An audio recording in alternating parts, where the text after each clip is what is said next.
Welcome everybody. My name is Mohammad Faisal. I'm the director of the India and South Asia Business Center and today's moderator as well. At first, I'd like to talk about the purpose of this panel. Grand Challenges in South Asia is a series of panel discussions organized by India and South Asia Business Center. The aim of panel is to discuss how to address challenges, grand challenges, especially sustainability, migration, SDGs, and healthcare in South Asia, including India, Bangladesh, Sri Lanka, Maldives, Bhutan, and Nepal. The theme of the first panel on grand challenges in South Asia is sustainability in global value chain. We have invited 4 distinguished speakers today to debate approaches in tackling sustainability in the global value chain from a South Asian perspective. Let me introduce you with the speakers joining us today. The first speaker is Professor Peter Buckley, who is the founder of Center for International Business, CIBUL. He is also the founder of James C. Lynch India and South Asia Business Center at the University of Leeds. So welcome, Peter. The second panel member is Professor Marina Papanastassiou, who is a professor at International Business Department and CIBUL at the University of Leeds. She is also a visiting professor at Carnegie Mellon University in Qatar. The third speaker we have is Dr. Mohammad Rana from the Aalborg University Business School, Denmark. Dr. Rana has received recently a large research grant addressing sustainability and circular economy aspect in South Asia. And finally, we have Samantha Murton, who is an international consultant with vast experience of working in emerging markets, including India, and she was responsible for business expansion in South Asia region. I'd like to welcome all audience and our speakers today. Thank you very much for joining us. Let me explain the format of this panel today. We'll start with short talks by each speaker, about 10 minutes each. And then as a moderator, I'll be asking a few questions. And finally, we'll open the floor to the audience where you can also ask. But I'd like to request you to type your questions in the meeting chat area so that we can ask these questions to each of our speakers or to the panel. So without further delay, I'd like to invite our first speaker, Professor Peter Buckley, who will talk about sustainability in general and in the context of South Asia, but he will also give his opinions on sustainability in view of the fracture in the world economy. So, Professor Peter, please.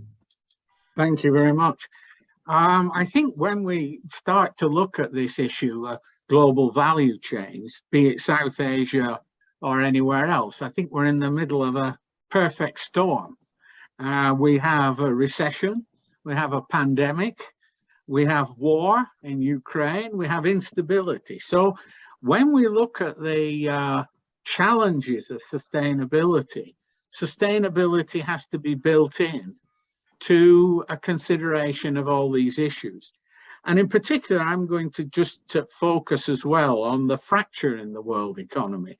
The idea that the world economy is being kind of bifurcated between what we might call Greater China or a China group and the West, if you like, in quotes, centered on the US. And this places the whole of the world economy in a very difficult situation. So let's look at global value chains in general, first of all. And the way I look at global value chains is that companies are building global value chains subject to various vectors of power, various forces that they have to deal with. The first one is the market, is competition. And we all know that South Asia faces massive competition in all areas of operation. So you've got competition and the role of the market. Secondly, you've got the role of regulation.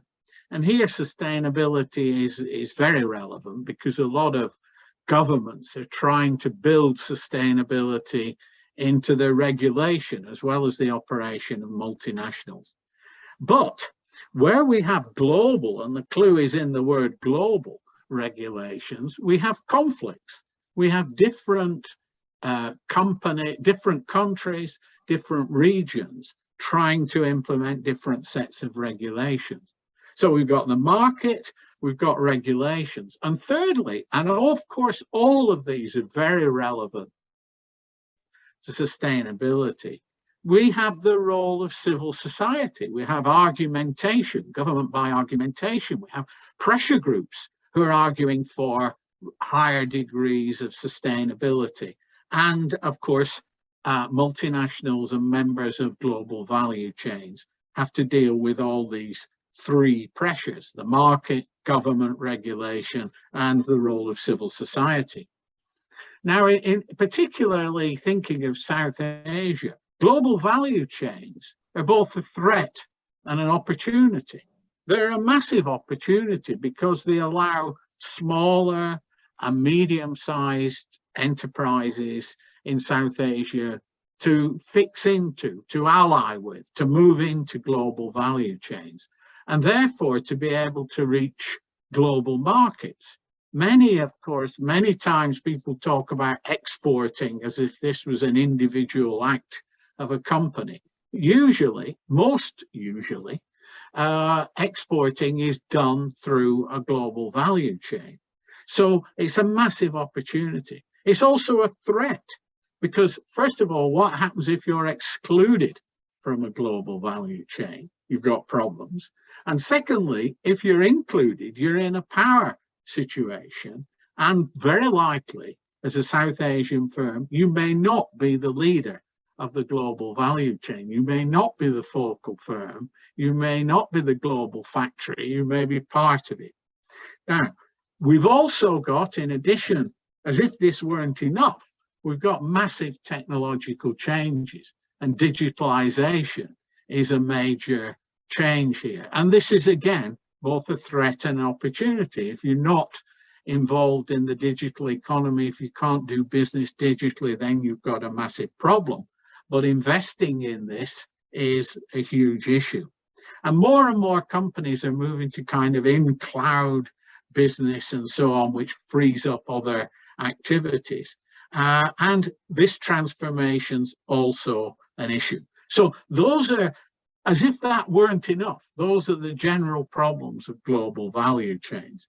But then, specifically, we have the role of the fracture in the global value chain. And are you on one side of the fracture? Are you in the US-dominated part of the world economy, or are you in the Chinese part of the world economy? Because these two, not exactly armed camps, but these two different groupings are increasingly antagonistic and fractured and bifurcated. And this is actually underwritten by the infrastructure of the global economy, the so-called splinternet, the fact that the integrated internet that was so much the underpinning of globalization is now being split up. So if we now look at Southeast Asia, how do they relate to that fracture? Are the individual countries and companies going to sign up to one side or the other, say the Belt and Road Initiative with China, or are they going to be more on the free market side? Can you keep a foot in both camps? Can you sell to both the West and to the Chinese market? Or are you more dragged into one side than another? And of course, in the case of Pakistan, with the China-Pakistan Economic Corridor, there's quite a big commitment there to being involved with Chinese trade and so on. So massive issues there, but also opportunities. Also opportunities, because a lot of Western companies that were involved with China are finding it, the pressure on them to move away from China, quite large. So they're seeking alternative places to put their global value chains and to develop the global value chains. And so we see places like Vietnam, India, Bangladesh being part of China Plus One. Okay, so if we're going to be a little bit careful, let's not pull out of China completely, but let's make sure that we've got other activities in our global value chain. And of course, pulling out of China for big multinationals is not an easy thing. Replicating the Chinese advantages is extremely difficult. So the companies and countries of South Asia have got the general pressures of global value chains, they've got the problem of operating across the fracture, and they've also got the problem of the positioning in the global value chain. We hear a lot about upgrading, moving out of the bottom end or the bottom of the U-shaped curve of global value chain, global value addition, and upgrading. And upgrading is an extremely difficult task. There was a study done by UNCTAD a few years ago of upgrading in the textile sector, which is very relevant to South Asia. And the upgrading to developing your own brand, your own design, your own marketing, there were 25 whole processes that you had to go through. So being in a global value chain, the strategy ought to be a longer term one of trying to think through how you can move up the value chain, how you can develop your own activities. And this can't be done overnight, particularly in circumstances where you're probably not earning massive profits. The other interesting area, I think, for South Asian firms in global value chains is to look for particular niches. We know that there's a very strong niche in textiles, for instance, in Bangladesh. I just bought a pair of trousers that were made in Bangladesh from Marks and Spencer's, and very fine they are too. So we need to move to sustainability, sustainable fashion. And again, that involves upgrading and so on. Energy costs might be an advantage. I know that India is possibly able to reduce its energy costs with regard to Russia. So every threat is an opportunity, is my theme here. The threat from the war in Russia putting up energy costs, there may be alternative ways of dealing with it. So green energy might be a niche. Obviously, IT is a niche, and so on. So it's very important, I think, that firms look long term, and that's the essence of sustainability, to look for long-term issues and membership of the global value chain, and not to see their position in the value chain as fixed, but as something that they can alter. And the final thing to say is building your own value chains, becoming a focal firm rather than part of somebody else's value chain. And that again requires a lot of investment, it requires skill, it requires agility, and it requires a great deal of managerial learning and ability to operate in the world economy. So conclusion, therefore, yes, the fracture is a major problem. It does represent difficulties for the countries in Southeast Asia and the firms, but there may also be opportunities that can be taken advantage of in certain sectors and certain niches, and I'm sure my colleagues will pick that up. So thank you very much. Thank you, Peter, for sharing your views about this. So if you have questions for Peter, please type it in the meeting chat, and at the end of the presentations, we will give opportunities to our speakers to respond to those questions. Now, at this stage, I'd like to invite Professor Marina to talk about the governance aspect of the global value chain in general, as well as in the context of South Asia. So, Professor Marina, please. Thank you, Dr. Faisal, for the invitation. It's great to be around friends and colleagues virtually, and hopefully pretty soon, not only virtually.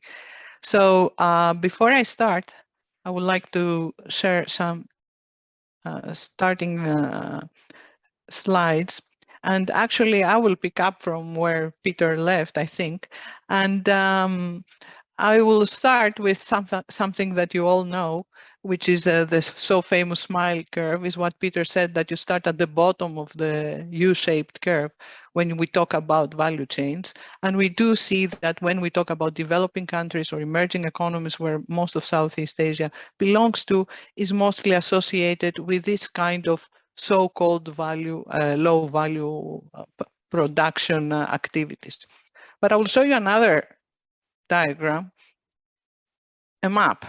This is a map coming from a paper that our colleagues Davide Castellani and Grazia Sant'Angelo presented some years ago at IBA, and it's based on the FDI data from the FDI database of between 2003 and 2015, where you can see FDI projects in, I mean, I just picked two of the maps. They have maps for all types of activities, where you can see production and you can see R&D. And what you can see here in terms of production is indeed most of Southeast Asia fits the bottom of the smile curve, but so does Europe, and so does Eastern US. And as you can see again, R&D or the more advanced activities of high value chains are related to most developed economies like Europe, again, dominates based on this type of data. But we see the presence not so much in concentration in Southeast Asia. So the smile curve gives us a mixed, let's say, feeling of how things operate, because as I said, look at the European production attraction, a lot of production or a so-called low value activity in Europe. And what it means is that numbers may not be enough, but we may need to look at the quality. And what I will show you here, again, is another picture, and I will stop sharing after that, is some work we have done in the past with colleagues like Sasa Zhao and Anwil Harzing and Professor Tan at Royal Holloway, where we checked historically the case of AstraZeneca in China. And as you can see here, China started with the so-called bottom of the U curve activities.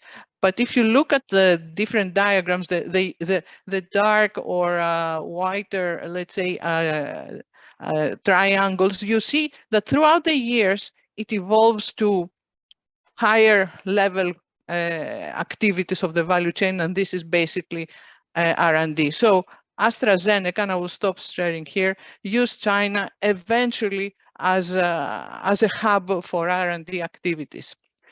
So with this as a background, I will try to share with you my thoughts about governance in value chains. And we know governance, I mean, as we all know, there are these famous 5 modes of government, ranging from market to hierarchy, where in hierarchy everything is mostly internalized.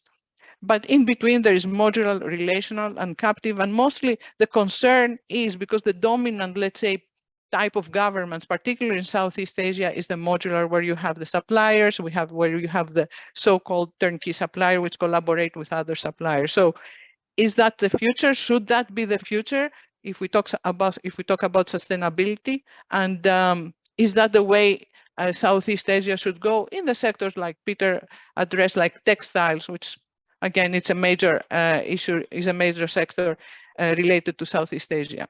So in order to understand governance and the future, I raise 3 main things. The first theme is that we need to contextualize the developing Asia. Not all Southeast Asia is the same. And again, based on some of our research in the past with, again, Sasa Zhao and Chi Gucci, and the inspirational work of the late Bob Pierce, who was a co-author on that paper, we disintegrated developing Asia, as we called it, in East 1, East 2, and East 3, where East 1 was, let's say, exemplified by China, India, and Singapore, and East 2 was exemplified by Malaysia, Taiwan, and Vietnam, and East 3 by the rest of the East Asian, Southeast Asian countries that they were lagging behind East 1 and East 2. And the determinant factors, as we developed them, were institutions, the role of indigenous firms, and the role of governments.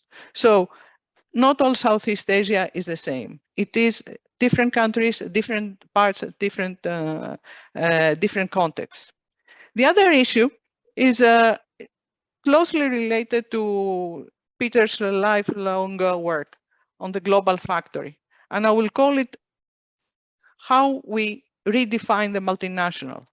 And we do see that the multinational, and I'm quoting a definition from Cantwell's, Dunning's, and London paper in 2010, is a coordinated system or network of cross-border value-creating activities, some of them which are carried inside the hierarchy, and some of them are carried outside the hierarchy. And this outside is where that matters, because multinationals generate ecosystems.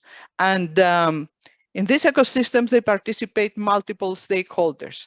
And what we do see, and what we try to analyze, that the ecosystems are generated within the same ecosystem. We have like a babushka effect. So it is this closely related to the third theme that I'm going to discuss. It is which is the lead firm that also Peter discussed and raised. It is important to define the role of the lead firm. The GVC literature puts a blanket on the lead firm. It considers to be the multinational. The multinational, though, as we just discussed, is a network with internal stakeholders and external stakeholders. And there is research, not so much research, but still there is, for instance, a paper by McWilliam, Kim, Mudabi, and Nielsen 2020 in Journal of World Business, and also the latest paper by Alvaro Cuervo Casura and Pavida Pananoni 2023, where they raise the issue of suppliers becoming the lead firms, which is crucial. That I think was the last point that one of the last points that Peter raised, that indigenous and genuine value chains can be developed in Southeast Asia. So suppliers can be the lead firms, but also subsidiaries can be considered the lead firms. And again, there is some work like Pananod in 2013, which raised the issue of subsidiaries.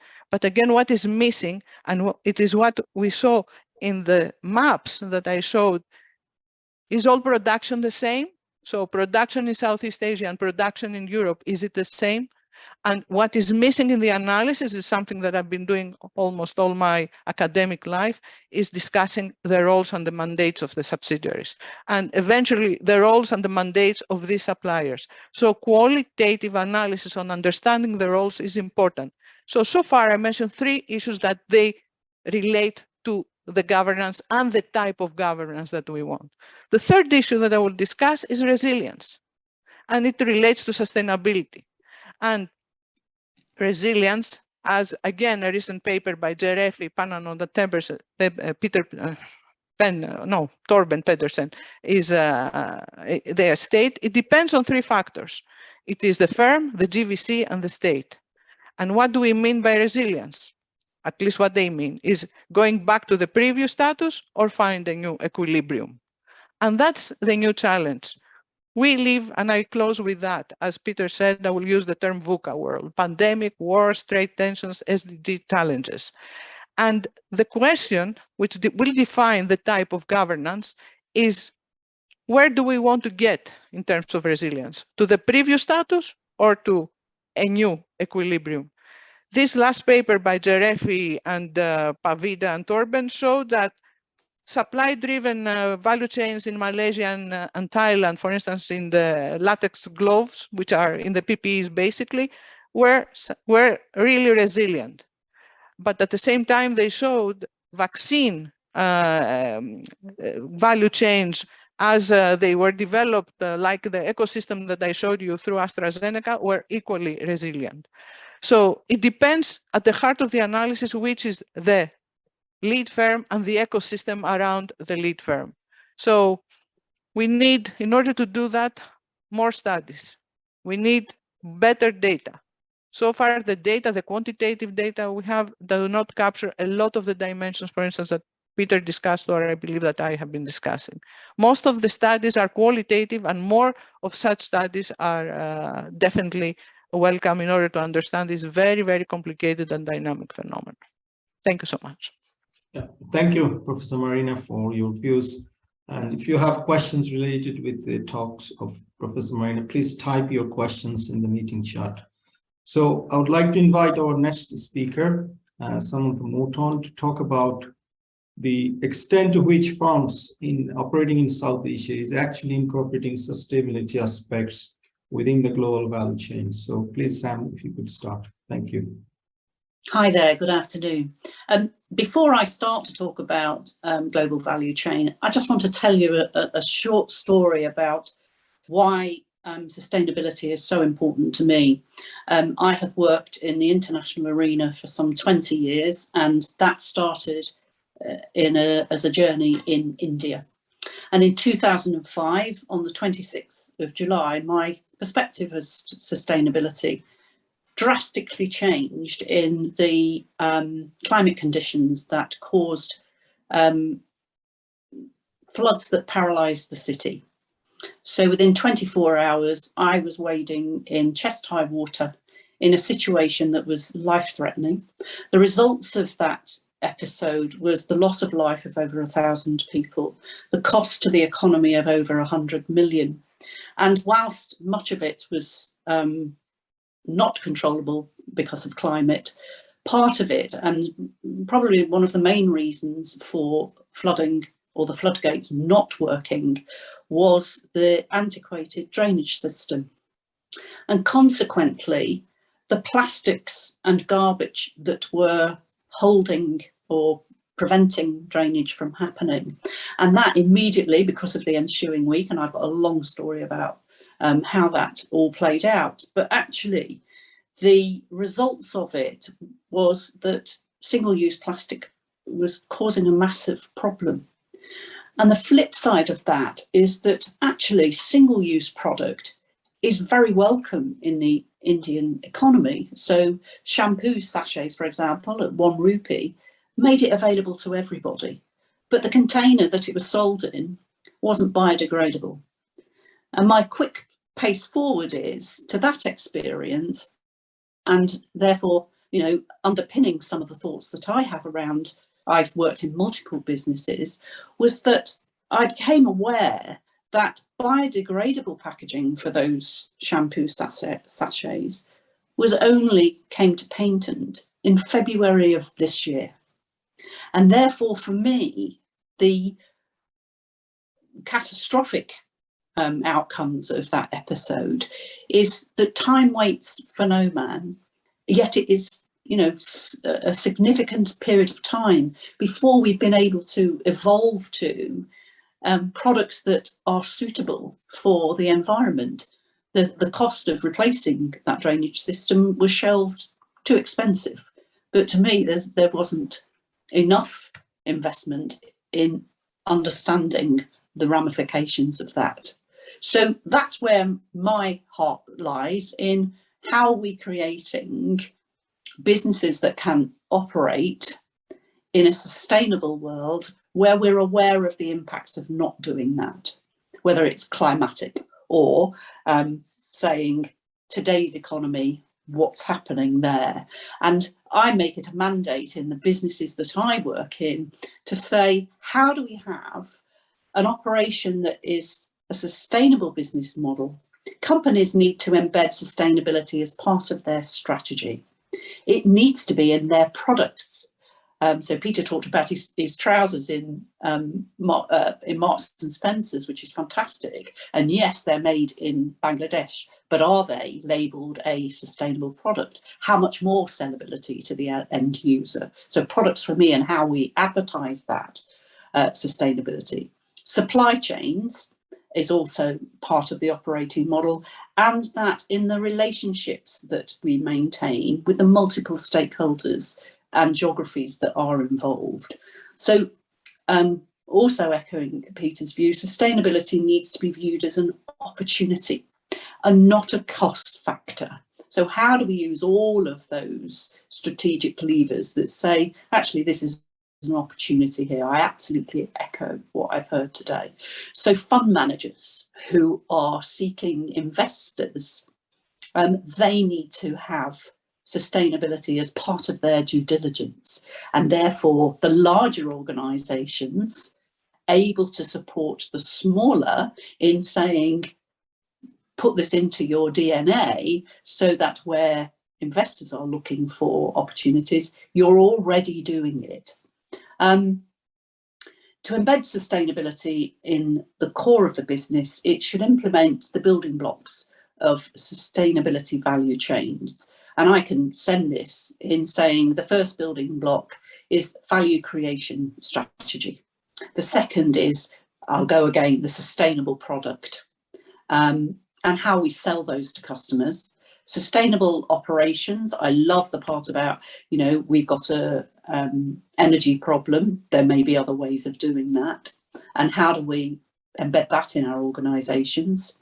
Our enterprise architecture, I think this is something that we need to look at as a businesses. You know, there has been evidence of, we've removed part of our operations to underdeveloped countries, because that means there is a healthy workforce available to us, but actually we just switched and put our carbon emissions somewhere else. So looking at the enterprise and the way in which we operate, that, and I'll echo here again, governance of that, in making sure we're not just pushing things like carbon emissions around the globe. Stakeholder collaboration. So, you know, we've got, you will see lots of the South Asian businesses are looking for recognition. So that's your ISOs, you know, you can quickly establish those. But actually, how do you put sustainability as part of your organisation? So if I look at, and I've taken India, and said, of a population of 1.5 billion, how many people can I instantly recognise on social media, professional social media platforms, as holding roles that are flagged as or titled as part of sustainability? And just from my first glance, there's no more than 300 people who are evident as working in sustainability roles, which is catastrophic for me, is that we're not building capability with the label of sustainability. So that for me is stakeholder collaboration, in how do we signal it in our organisation. And I think we've said, how do we have global value chain? We've heard it already. How do they become opportunities or trade opportunities for us? And also where sustainable cost is pillar 7. And I'll echo again, pillar 8 is the governance of, if we're going to have a sustainable business model, we have to have the governance around it that echoes to sustainability. I would ask that, and it's freely available, that I was part of an organisation, so Next, the high street retailer, they issue a corporate responsibility report. And it's absolutely full of how they look at sustainability. I think sharing that, you know, they're an international company that operates in India. They've just gone into Sri Lanka with tech capability. They will have that sustainability report will apply across their global operation. I think it's a fantastic example. Now, it's a report about what they're doing. I think the learning for some of the students would be fantastic to go and look and examine how that report is pulled together. It does incorporate all of their responsibility, but there is specifics around sustainability. So for me then, to just summarise, advocacy of sustainability, I'm absolutely an advocate. Accountability for organisations, so part of the senior members of an organisation have an accountability for sustainability. A common aim, so that is evident on the next report. So how do we talk about everybody aiming towards that? And actually, is it achievable? Thank you very much, Sam, for sharing your views. I'm just checking if Dr. Buckley. Do you hear me? Yes, we can. Thank you. Oh, great. Thank you so much. First of all, I just want to introduce you once again. So Dr. Mohammad Rana is joining us from originally from Aalborg University Business School, Denmark. I think he's currently visiting UK for maybe academic purpose. And he will talk about South Asian firms' transition to circular business model and the capability reconfiguration within the global value chain. So I hand over to you. For inviting me. I'm really grateful, and it was a lovely discussion by Peter, Samantha, and Marina. And as always, actually, Peter is a guru of global factory theory and all this, so I'm really honored to say something on it. Well, my talk will focus more on the global value chain of apparel industry linked with Bangladesh and Europe. And as you actually asked me to focus on the challenges in transition to sustainability or focusing on a circular business model, I would say first that there are two biggest challenges. The first one is how firms earn dynamic capability in terms of, changing themselves and coping up with the sustainability agenda and also their own issues and the product and production process. In terms of reconfiguring their resource base and also selecting their strategic priority, which is a big issue also. And the second challenge, I would say, that is related to national institutions and how they evolve in line with the firm's strategic priority and the agenda for sustainability, which is not actually going hand in hand in many countries, most importantly in South Asia. And they are a bit, lagging behind. But also that the investment for technology development, technology-based solution in relation to circularity and green energy in South Asia is also a bit, lagging behind in terms of how institutions focus on. So I think these are the two biggest challenges in relation to sustainability transition, in particular South Asian context. But I would actually focus on three forces or pressures that are actually, making firms, thinking that how they could make a transition from their linear business model to circular business model. The one which Peter actually has already highlighted, that is transnational institutions comprising transnational, the institution and also the transnational civil society actors who are pressuring, but also the global consumers who are becoming more and more sustainability conscious and actually pressuring firms to have product in line with that. But second forces actually are the national institutional rules and policies. If we look at Europe, we can see that is very much changing. If in particular Denmark and Sweden and in Scandinavia, the rules are becoming changing in terms of how firms could make their transition from linear to circular business model. And that is also a kind of, linked with incentive structures that firms can have in order to change themselves, but also the mindset of the organization. And the third force I would actually highlight is the lead buyers business model, the companies that are very much proactive, and therefore actually they decided a bit earlier to change their business model, also in terms of the product, in terms of their method of production, in terms of component use that could contribute to CO2 reduction and less water consumption. In particular, if I can give you an example of H&M, who took actually initiative to change their business model 10 years ago.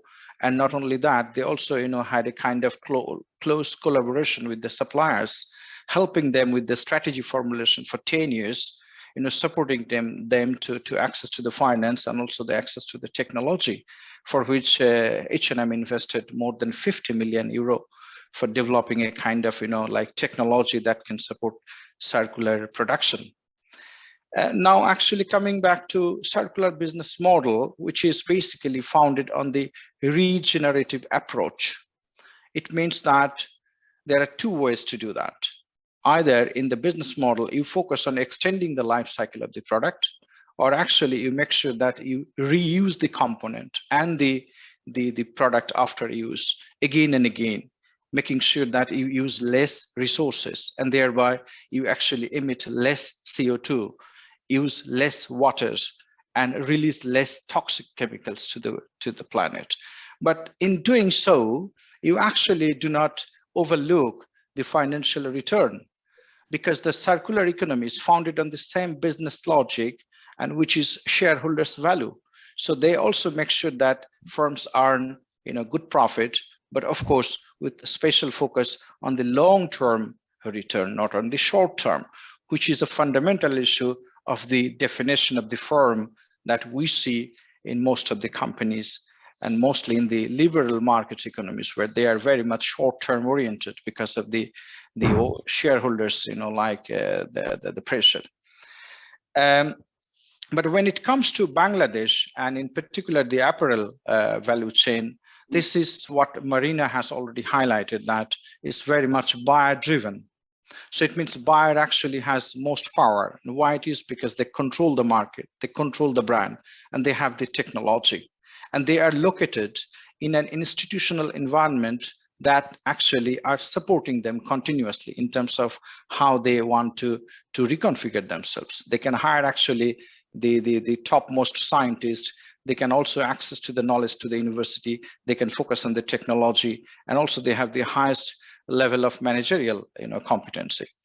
So but in doing so, they have a kind of like a relational governance with the suppliers in Bangladesh. If I look at that, not only in Bangladesh but also in Pakistan and India, and in this relational governance, this is very much transaction oriented. So in every transaction, they actually like negotiate with the suppliers, and that is based on price and quality. So suppliers are actually, in the end, they are very much under pressure of the price and cost. So they always focus on the cost. And that's actually one pressure. On the other hand, they are told that you need to do this and that and this and that in terms of reducing CO2, water consumption, and all those things. So that requires actually investment and also technology in their firm to import. And that has a cost. And that actually they do not want to do, because that requires long-term policy and strategy, which is not supported by the buyers in most cases when they have a relational governance. However, relational governance is actually not same as we see by Giraffe et al.'s paper. In one term, they say relational governance, but within relational governance, there are variations. For example, H&M, kind of firm who also has a relational governance, but they have a strong collaboration. They support and they sit down with the supplier, and they say that let's go for 5-year plan, 10-year plan. I will give you order, and then you do change in these areas. But other firms, for example, from UK and USA, they don't care about the supply development, and they do not want to spend resources on that. And that's why you can see that in many ways, they are actually having different output from suppliers, and thereby you can also see that suppliers have different type of upgrading. But when you look at the supplier side, actually, they are in the low institutional support environment. They do not have actually the access to the capital for making transition. And also the policy incentives are not in place, and also the mindset of the suppliers. So if I just conclude in terms of how we see, or I see in Bangladesh, that suppliers are trying to make a transition, is very much that all the firms are enthusiastic to do that, but they have actually lack of policy in Bangladesh to support the circular activity, and supporting circular activity requires tax reformation in terms of when they use the production wastage to reuse it. And then there is another one, which actually, if you consider a kind of cloth that we use and throw it, that should go back to the circularity, which requires different type of tax rules, import duty, because that should go from the west to the east. But the government doesn't have a policy, neither they have a kind of tax incentives or tax regulations to support the firms to adopt circular business model. We also do not see actually that there is a complementary industries and supporting industries to support the circularity or circular economy, for the firms to make transition.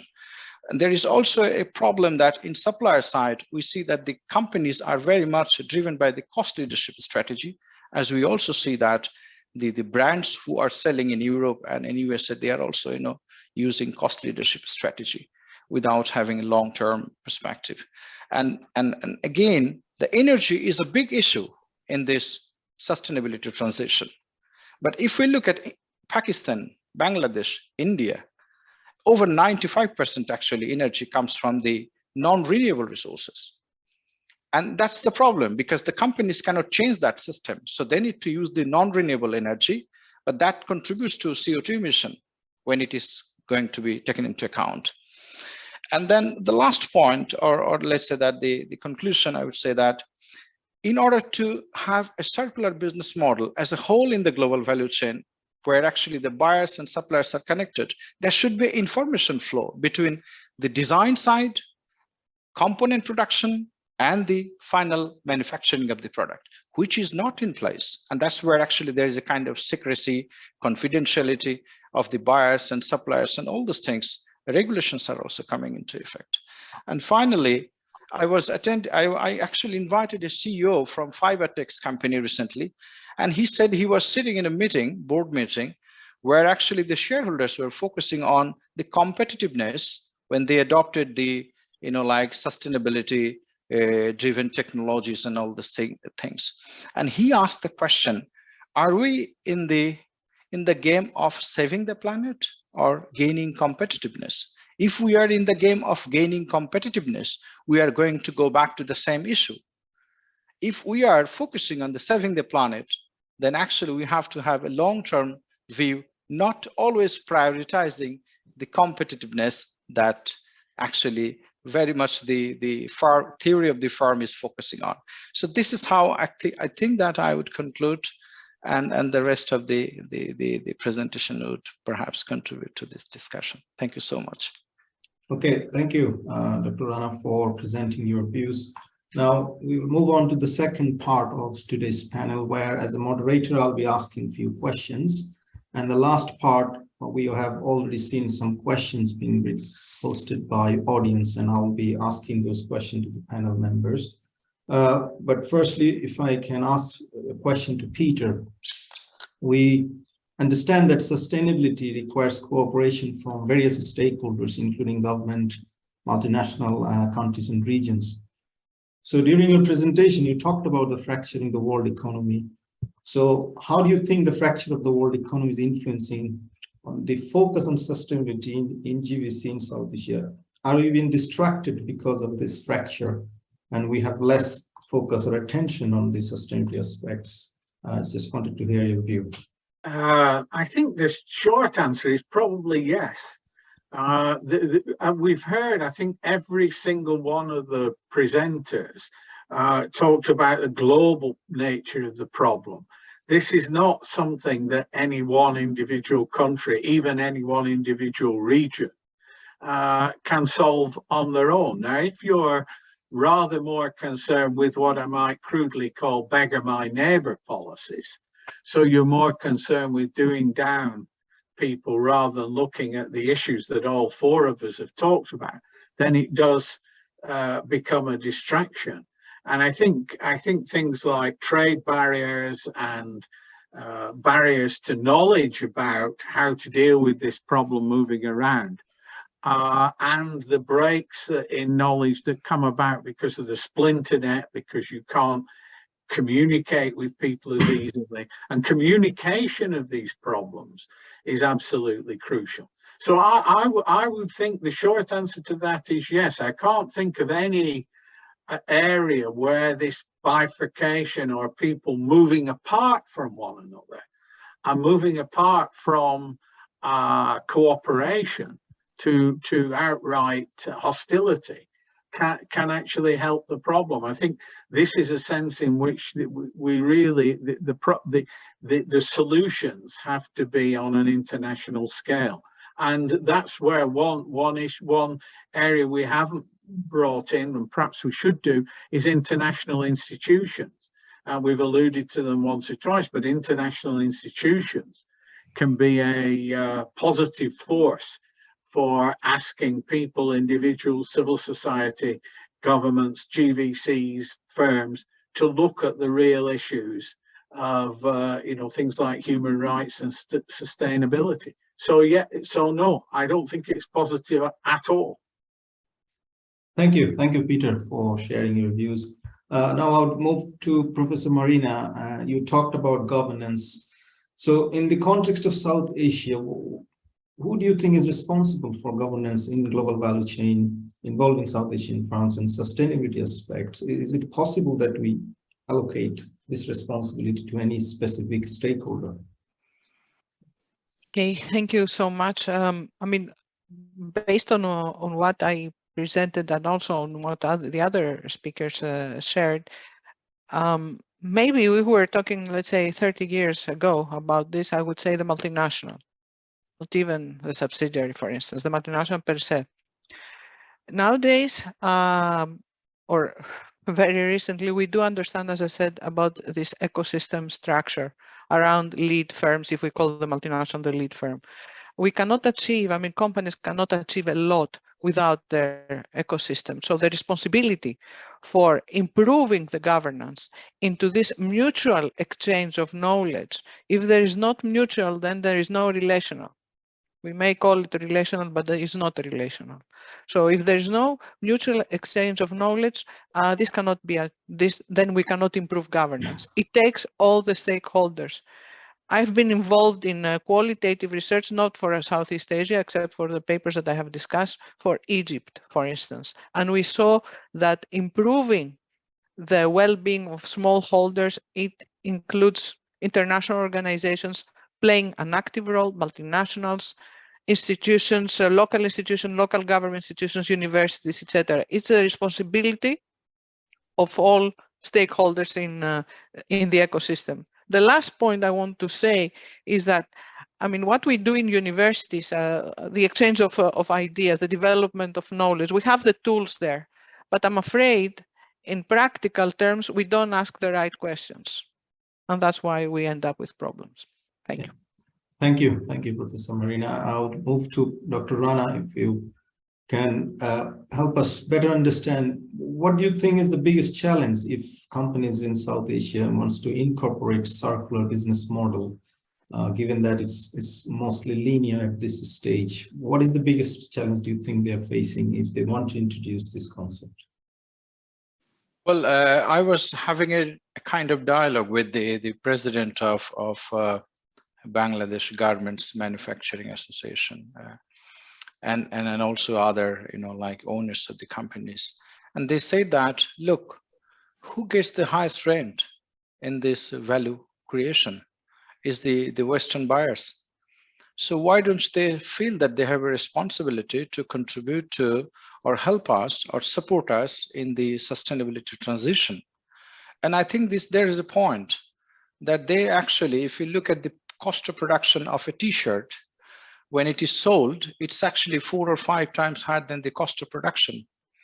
So from that perspective, I think there is a responsibility of the buyers. And you know that in Bangladesh, there were many factory, fire incidents. And after that, there was a private institution created by the alliance of the Western buyers. One was Accord, the other one was Alliance, American-based and Europe-based firms. And they actually put pressure on the government to create a new rule, and they made the new rule and they imposed it on the firms, and then they actually ensured that. So you can see that the fire safety has increased. So on the one side, I would say that whoever takes the highest rent should have highest responsibility. But on the other side, I see that the firms, like suppliers mindset, they give little autonomy to their managers. So they are having many more companies. They are also involved in politics. They do not have time to invest and think about, sustainability transition or changing their business model. This is one thing. The other, and they are also running after money all the time with short-term objective. But then if you look at the national government in Bangladesh or Pakistan or India or in South Asia in particular, the national governments are not so strong to make policy, to build institutions to support the firms, like the way they want to change their business model from linear to circular. And that's where actually we see that the weak, institutional system as compared to Europe in many countries. So I think there are actually, it is not one as Peter said, that there is no one way to solve it, but I think there needs to be a kind of consensus and also the collaboration between three parties to solve it or to address this issue, which is not one-time problem. I think it takes time. At least we need some time to solve it slowly. Thank you, Dr. Rana, for your views. And finally, my last question to Sam Murton, please. You talked about that the companies in South Asia or companies operating in South Asia are actually doing something about the integration of sustainability into their strategy and GVC. If you can elaborate that, what exactly they are actually doing in this case, given that there is an increasing pressure to address this issue.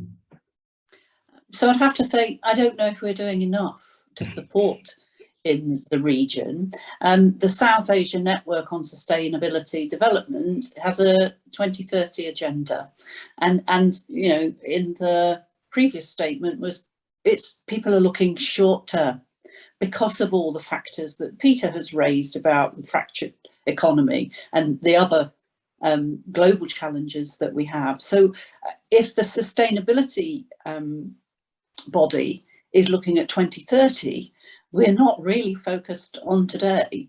I feel that the developed countries have a much greater opportunity to support South Asia in they're already doing it. You know, I've given an example of an organisation, their report is available, and we should be sharing that with organisations. So in the how, and I don't think that that is clear today. I think that the South Asia knows that they have to be part of it, but it isn't clear or isn't spelled out on the how to. Okay, thank you, Sam, and thank you all the speakers for presenting your views.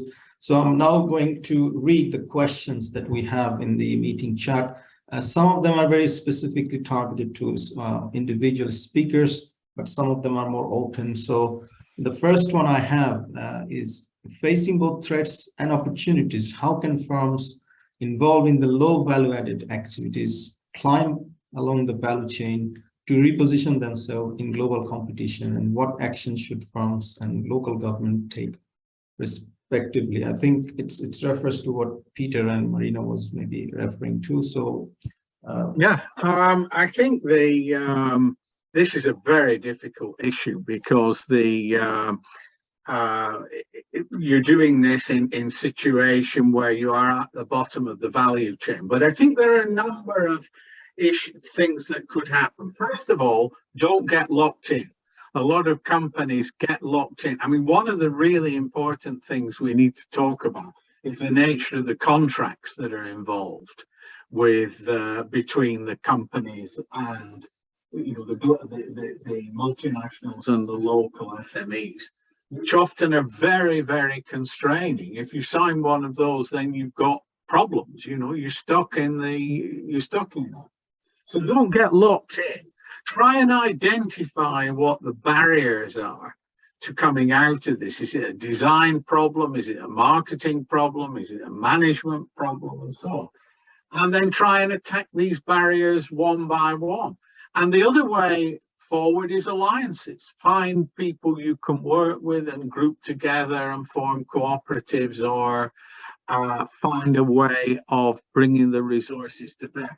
Nobody is saying that this is easy. It's extremely difficult, and it may not be a short-term thing at all. It's a longer-term thing. But I think there are examples of companies that have come out of this. You know, in the old days, you know, companies that we think of as multinationals like Samsung were from Korea, were subcontractors, and they've built their way up and so on. So don't get locked in. Identify barriers, try and work at those barriers, pull resources, get government behind you, get alliances behind you, and work at it. Thank you, Peter. If any other speakers want to answer this question, is fine. Marina, do you want to join? Yes, please. Okay. Yes, just to add a short comment. This upgrading, if we're talking about upgrading, it needs understanding the network. That's what I implied with the maps by Sant'Angelo and Castellani.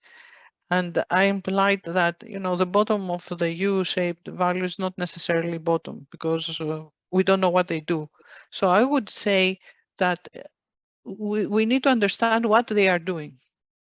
In the 80s, there was a lot of research when, at least from the part of the multinational, we understood what they were doing. That's when the literature on subsidiary mandates developed. That's where the literature on R&D laboratories developed.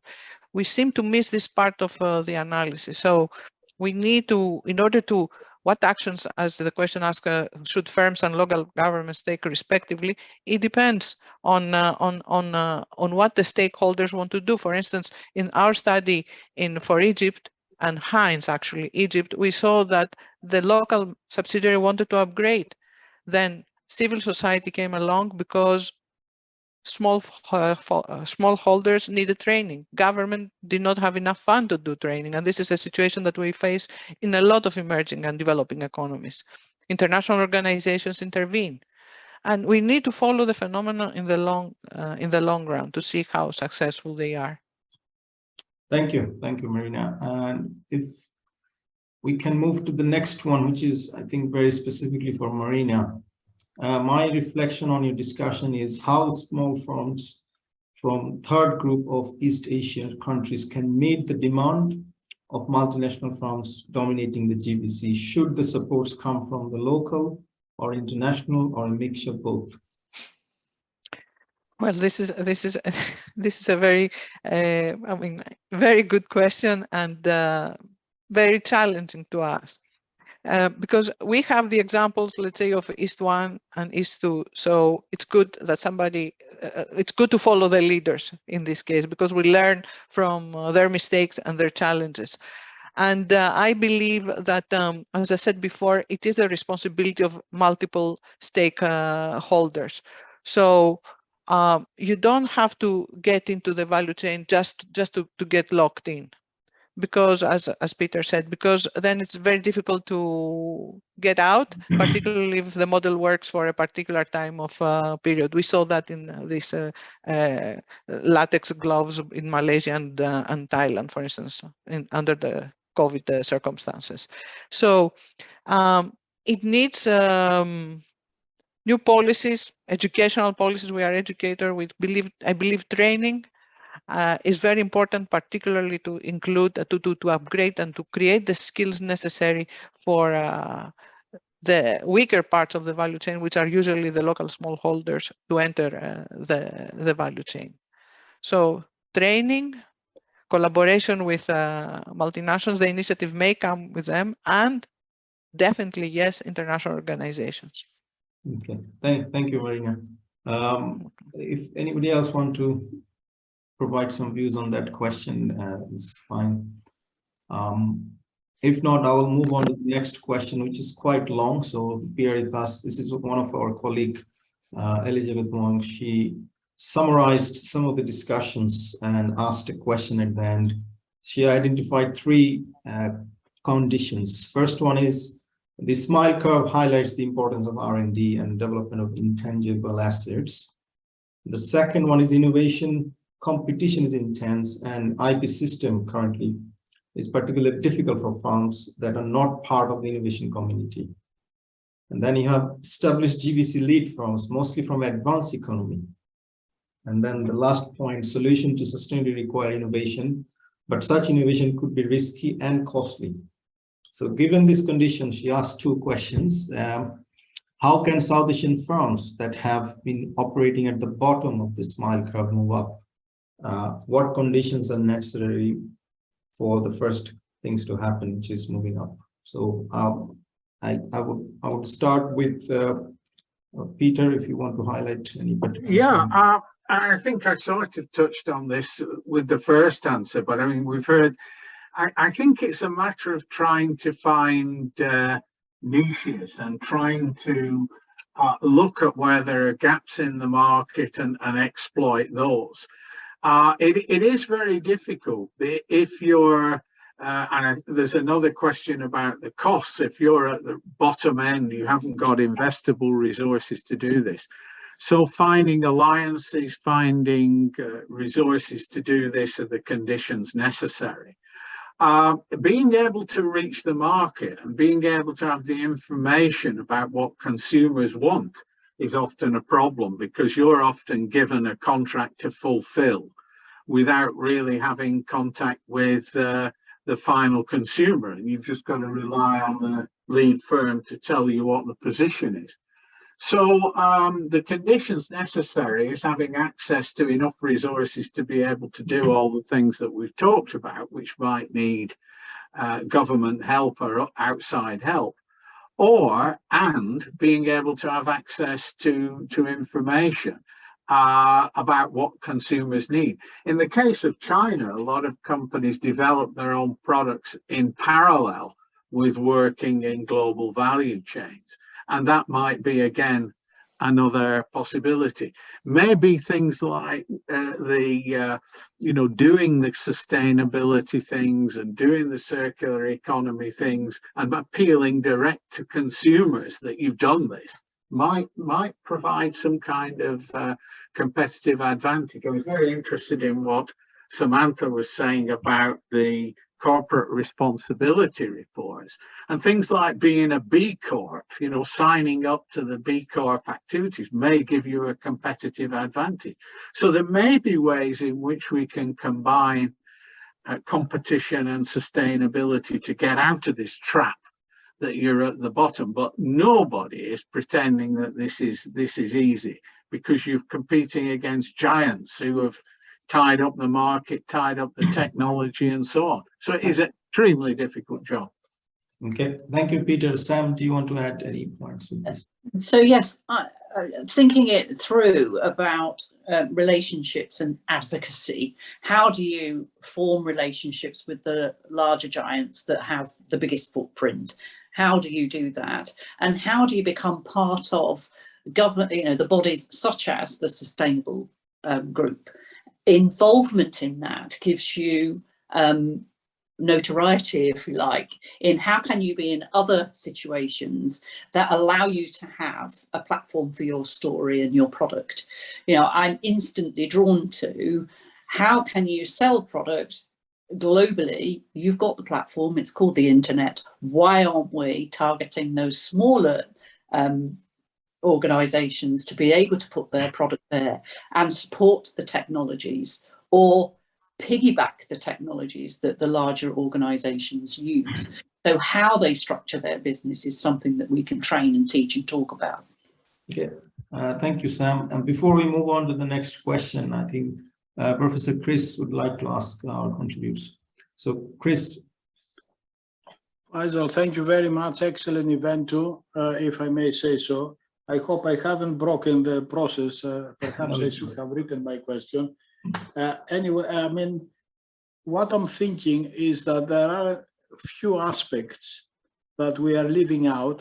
They are widely discussed in the literature, and I just want to see what are the views about this. So the one is that this idea of second mover advantages, and basically whether it is possible to follow what some people have called JUGAD or something innovation, or what I prefer to call value for money innovation. That is, if you combine second mover advantages with value for money innovations, that is basically both adapting and reducing the cost of products while maintaining quality, which is not like saying that you are cost leader, but basically you are value for money leader as opposed to a cost leader. And also the question of government support. Concerning the issue, the second issue, I just want to add that it's not just a matter of governments and firms in less favored so far countries, in emerging economies, let's say, but it's even in big business, it's often the case that actually it's not the best technology that it wins, but it's the best value for money technology that does the job that it wins. For example, in all the literature, about innovation, it's exciting to see that the whole game how are these things called, the electronic games industry have started with Pong and Atari, which actually what they have done is to actually downgrade the existing innovation. While they could do things digital, they chose to do it in the pre-digital thing. I don't even remember how it was called, pre-digital, so that they could actually sell in parks. To cut a long story short, I'm saying that we are maybe underplaying some of the potential benefits of being second and even having government support and advice, and perhaps we should be looking a bit also towards this direction. That's all. Yeah, thank you. Marina, do you want to add comments or respond? I mean, I agree on that, because, as I said, when we did this work, which was basically based on the concepts of that Bob had developed in the past, looking Asia in the context, doesn't mean when you are a third, let's say, group of country, you've lost it all. You can see and you can learn from the first mover, so you can be definitely a second mover. I think we've seen that, and you may correct me theoretically, with Kojima's flying geese model, which I love it, and we don't, and it was the Japanese response to Vernon, and through the flying geese model of his, we saw the rise of the Asian tigers. I mean, basically Korea, for instance, through Japanese investment. So, but at the point when you are second mover, at the point when you, I think Christos will agree with this. When it comes to capabilities, when you collect this, when you develop the capabilities because you have the resources, you become then the first mover. That's what, for instance, history told us with Japan and Korea. But I would definitely agree. History has shown that being a second mover, particularly in innovation, is not a bad thing at all. And we should raise this this topic, this dimension as well. Okay, thank you, Marina. For we have quite a few questions, so I'm conscious about time, so I will try to read. Faisal, if I may add one word, yeah, the literature on EM&Es is full of this thing. So I didn't say anything original. I just noticed that the literature on EM&Es is not fully linked with the literature on global value chains, and there may be an opportunity there. That's all. Sorry about this. No, thank you, Chris. And so the next question we have for some South Asian players in GVC, to what extent is the notion of sustainability at odds with their low cost advantage and competitiveness within the GVC? Could pursuing sustainability become a short to medium term risk for South Asian firms? This is a question from Giles, one of our colleagues from the IB department. Peter or Marina, do you want to go ahead and look at this question? Well, I think that's putting the I think that's putting the thing very starkly that if you are at the bottom of the value chain, then you don't have a lot of investable resources. And so you've got to do these kind of issues that Chris and others have been talking about to look for where you do have an opportunity and where you can find niches that you can move into. I think it's best, you haven't got to, I think one of the things we might talk about here is mindset. You haven't got to think yourself into always being just a simple producer. You have to think about, can you recruit designers? Can you move into different markets? Can you innovate in the way that we've talked about? So it is a matter of trying to not accept the position, but trying to look for where the barriers are and break them down. Okay, thank you, Peter. I'll move on to the next question. It's talking about the climate change issues. Western countries went through the industrialization process to build their economy, and most Western countries did landscaping, which reduced significant amount of trees. Do you think it is fair to embed this sustainability concept to South Asia or Southeast Asian economies, because it could hinder their growth? So I just wanted your view. What do you think? Shall I respond? Yes, yeah. Faisal? Yes. Well, I think this is a very valid question, and I think this is the this is the discourse in the East at the moment, actually, when the concept of sustainability emerged from West.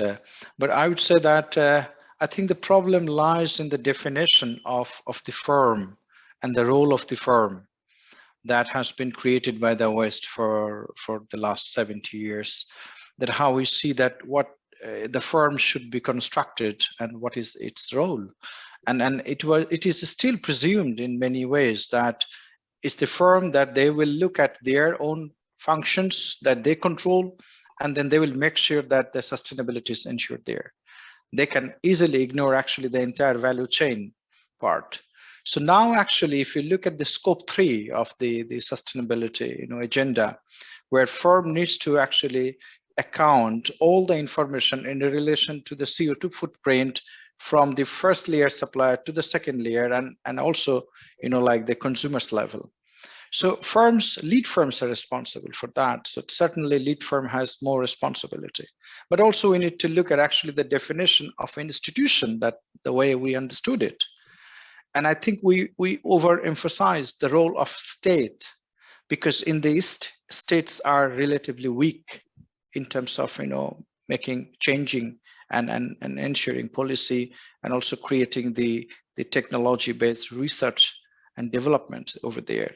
So there is actually a kind of role that firms and the states and also civil societies can join together. And there are many instances.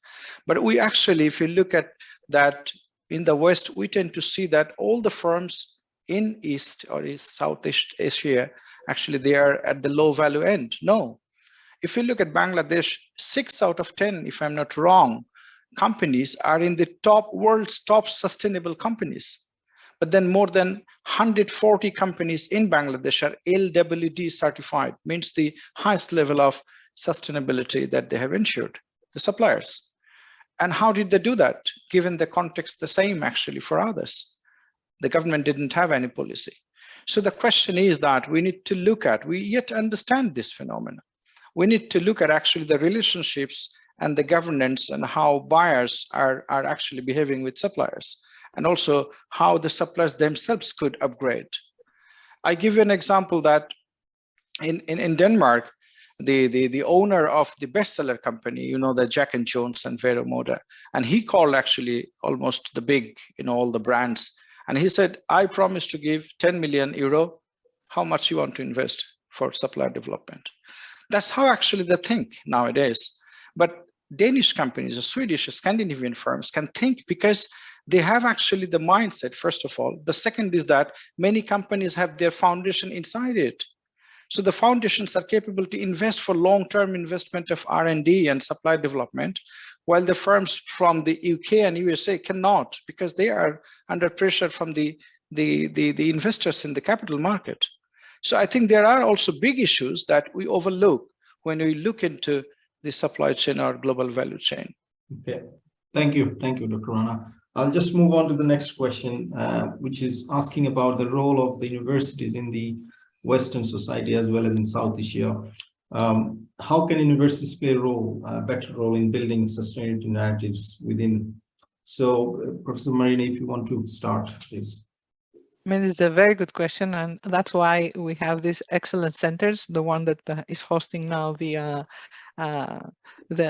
webinar, and also CIBUL in Leeds, that is pioneering in research like this. So we definitely need closer collaboration between Western and, let's say, Southeast Asian universities. And because from at least my experience, as I said, and I believe that, although I'm an economist, more quantitative, but I believe in the value of qualitative research, we need to do more on the ground research to collect information about all the discussions that we have. And this can be a little bit more expensive in terms of time and in terms of resources, but it can give us the right answers to the questions that that we ask.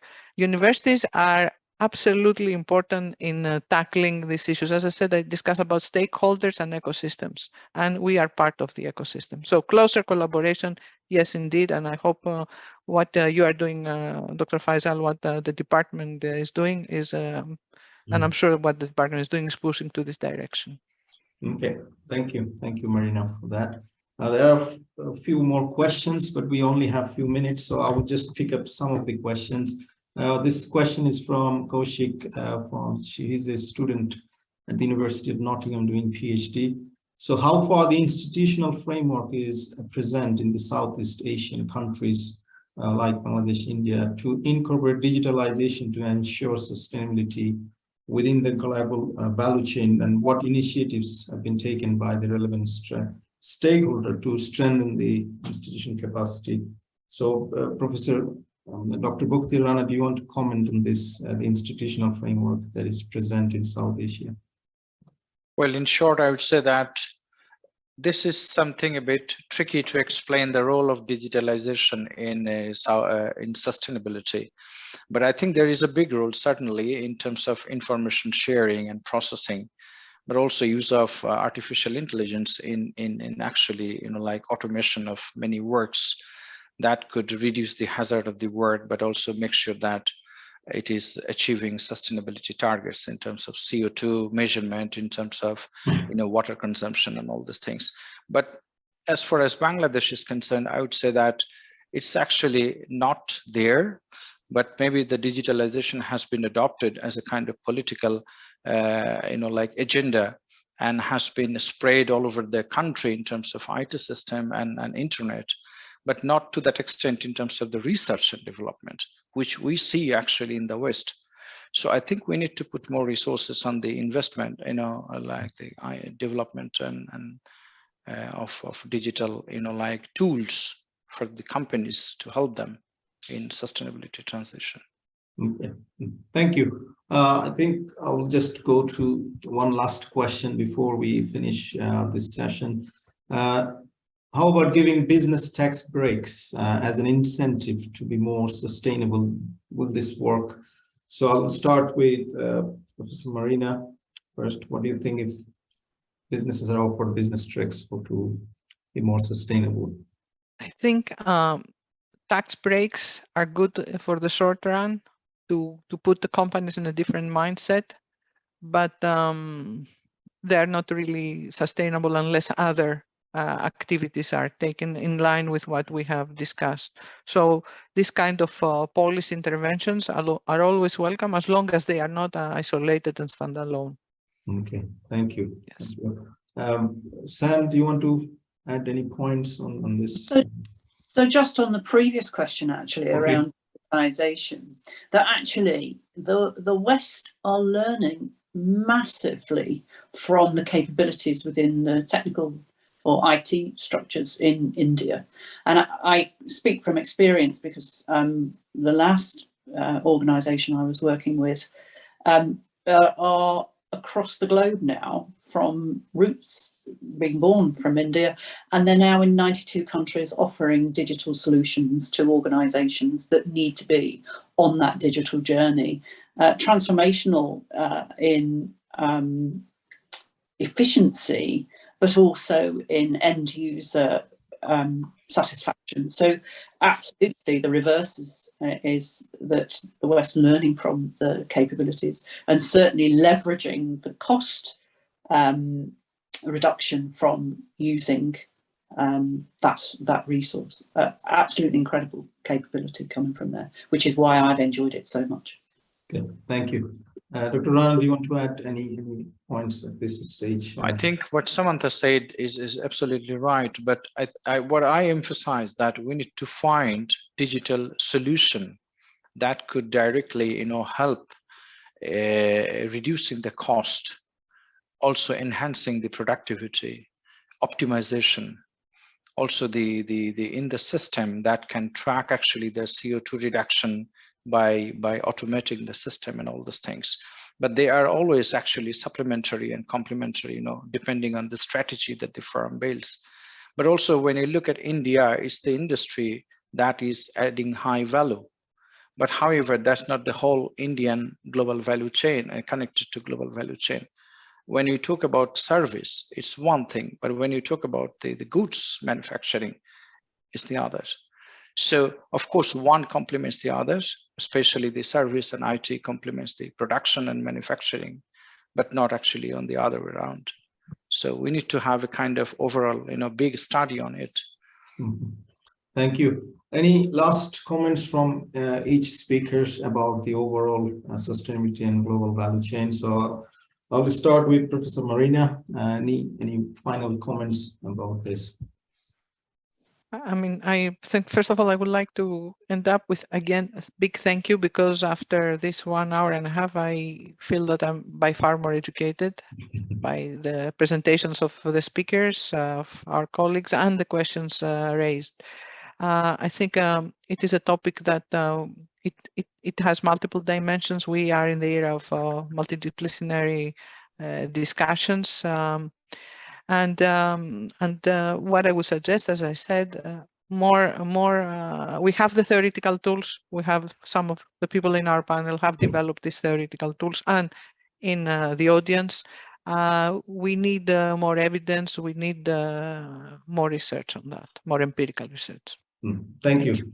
Peter, do you want to add any final comments? Yeah, I've enjoyed this discussion very much, because I started off by saying we were in the middle of a perfect storm, and that we had a VUCA world and all this kind of thing. And we have managed to find, I think, that there are signs of optimism. So I'd like to thank I don't think, South Asia is such a vibrant region, a diverse region. It's got so much going for it. And we shouldn't fall into depression about the state of the world. As Marina was saying about university, we have to try and do something about it positively. Thank you. Thank you, Peter. Dr. Rana, do you want to add final comments, please? Well, I think I would like to conclude, and of course, thank to everybody else and every presenters. But I would like to conclude by saying that sustainability should not be considered a piecemeal. It should be considered a whole. At the moment, there is a hype for climate change and circular and all these things, but then the social sustainability has been a little bit undermined, and it was other way around 10 years back. So we should not create a kind of hype that would focus one but then undermine the other. Rather, we should research and do things as a kind of whole. Sustainability. Thank you so much. Thank you. And Sam, do you want to add any final comments? Yes, just a very big thank you. Sustainability for me is everybody's responsibility. So that really is, we each have a role to play, but also because this is a panel, it's the University of Leeds. I think there's two things. I think for the universities, the research element is absolutely vital, because that helps us predict the future, but also the learnings from that research actually equips the students coming out of the university. They're ready to join that global platform because they've been part of the creation and identification of the future. So a magnificent platform in which to have this discussion. So. Thank you. We have Professor Chris, who is the head of department where James C. Lynch Indian South Asia Business Center sits. So I'd like to request Chris to say a few words before we finish this panel.